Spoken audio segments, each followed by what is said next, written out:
Nii, kallid hirveparklased, viimase soovina võib-olla ütleks seda, et mitte midagi siin riigis enne ei juhtu.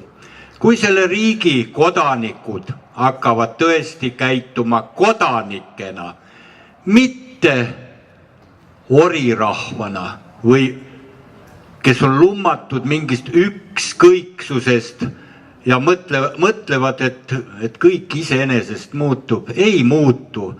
Ei olnud kerge meil 22 aastat tagasi. Ka siis oli meid vähe. Aga aastatega, 4 aastaga siis täpsemalt, see muutus, meie idee võitis. Kuigi meid ei olnud ka siis väga palju. Taasiseseisvumise alguseks oli Eesti Rahvusliku Sõltumatuse parteis siiski kõvasti alla 1000 liikme. Nii et iga algus on raske, see algus on täna siin Hirvepargis tehtud. Ja me ei arvanudki, et täna tulevad siia suured rahvamassid, kes kõik üksmeelselt Toompea poliitika hukka mõistavad, kuid me tegutseme tasapisi.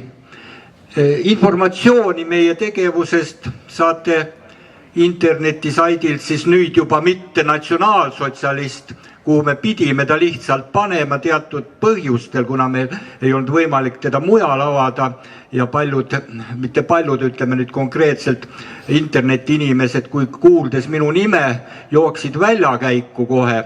Ja ainukene, kes oli nõus meie interneti kodulehekülge tegema, oli see samane vapper mees, kes oli varem teinud kodulehekülje natsionaalsotsialism.ee ja nii me panimegi ta sinna üles, me olime sundseisus, midagi teha ei olnud. See on Eesti Vabariigi tegelikkus aastal 2009. Ja nüüd viimane informatsioon, kuna me ei lepi sellega, et Kaitsepolitseiamet või õigemini siis täpsemalt tema pressiesindaja tegi avalduse, et seesama Kaitsepolitseiamet ei saanud hakkama meie riigi vaenlaste vastu süüdistuse koostamisega, mille tõttu need süüdistused kõik läbi kukkusid kohtutes. Nad ei saanud hakkama Venemaa spiooni Herman Simmi paljastamisega. Vastupidi, Kaitsepolitseiametist anti sellele spioonile, nagu öeldakse, tabroo-sõna. Ja me oleme masendunud sellest, et Kaitsepolitseiamet ei kaitse mitte Eesti Vabariigi põhiseaduslikku korda, vaid tema esindaja mõnitab rahvuslikku maailmavaadet televiisoris.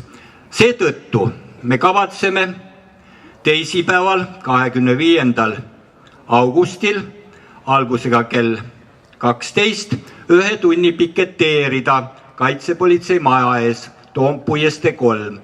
Kellel siin olijatest on kodanikutunne, kellel on aega, kellel on julgust, palun ühinege meiega.